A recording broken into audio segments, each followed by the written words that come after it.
Os tolos dizem em seu coração: não há Deus. São corruptos e praticam o mal.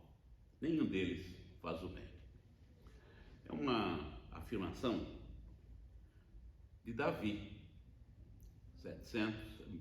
900 anos antes de Cristo. E ele está fazendo exatamente uma afirmativa que ele viveu, que ele participou. E ele, interessante, que ele diz que os tolos dizem não a Deus. 3.000 anos depois, continua sendo a mesma coisa. Os tolos continuam dizendo não a Deus.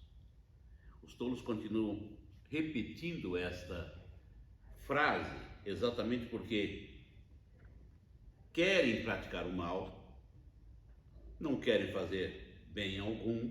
Estou falando na área espiritual.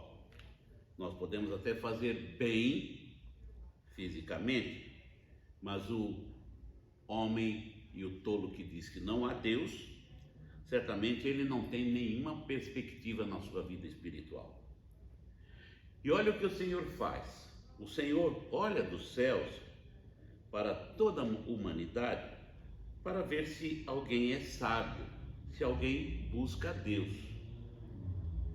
Isso nós sabemos que milhares de pessoas reconhecem a existência de um Deus verdadeiro, de um Deus criador dos céus e da terra, de um Deus que fez todas as coisas, que mantém esse universo.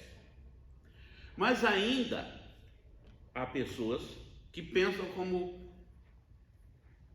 o que diz o salmista: todos, porém, se desviaram, todos se corromperam, se tornaram inúteis, como diz a Septuaginta.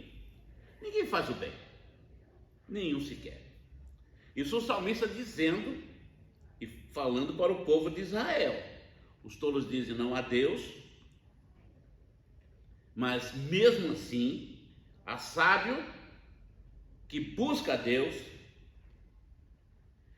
Todos aqueles que dizem não a Deus se desviam, se corrompem, se tornam inúteis e não faz nenhum bem servindo ao Senhor.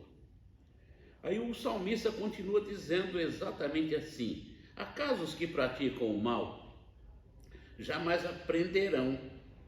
Devoram meu povo como se fosse pão e nem pensam em orar ao Senhor. Não pensa conversar com Deus, não pensa falar de Deus. Primeiro, porque eles dizem que não há Deus. Segundo, eles são tolos. Terceiro, eles não têm nenhuma expectativa de viver nessa dependência de Deus. Por isso que nós vamos ver essas pessoas, onde o salmista continua dizendo o seguinte: grande terror se apodera deles, pois Deus está com os que lhe obedecem. Então todos que rejeitam e que reconhecem que não há Deus, não consideram a possibilidade de Deus cuidar deles, não consideram a possibilidade de Deus abençoá-los, não consideram a possibilidade de Deus tratá-los com muita dignidade.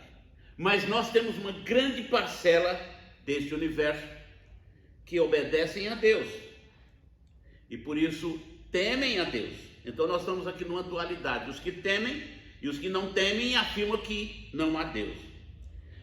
Por isso que o próprio Deus, conforme diz o versículo 6, frustra os planos dos perversos. Os perversos frustram os planos dos oprimidos, mas o Senhor protegerá seu povo.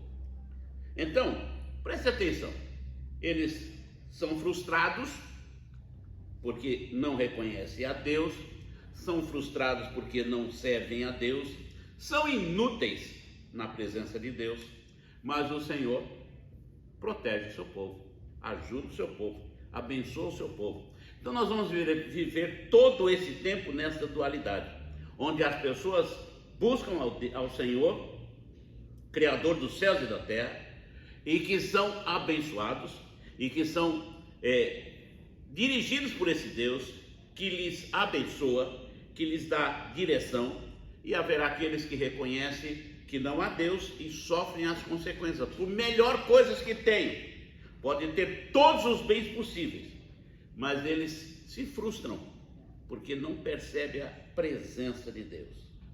Aí o salmista termina dizendo, bem sério, de certa forma, essa expressão: quem virá do Monte Sião para salvar Israel? Quem virá do Monte Sião para nos salvar? Quem virá do Monte Sião para nos abençoar? O próprio salmista diz: quando o Senhor restaurar o seu povo, Jacó dará gritos de alegria e Israel exultará. Jacó, considerado também como Israel, e é intercambiado esta expressão no Antigo Testamento, algumas vezes Jacó, outras vezes Israel, mas nós queremos mostrar que tanto o povo de Israel, quanto aqueles que aceitam e reconhecem Deus hoje, e têm Jesus como seu Salvador, dão gritos de alegria e exultam a presença do Senhor em nossas vidas. Então, por isso, o tolo pode dizer não a Deus, mas o sábio reconhece essa presença gostosa do Senhor, busca esse Senhor, se envolve com esse Senhor e vive na expectativa da presença dele todo o tempo e se alegra com o Senhor. Então, vamos mudar o time, vamos voltar e olhar para o céu e contemplar a maravilhosa graça do nosso Deus e reconhecer que há um Deus. Que Deus nos abençoe.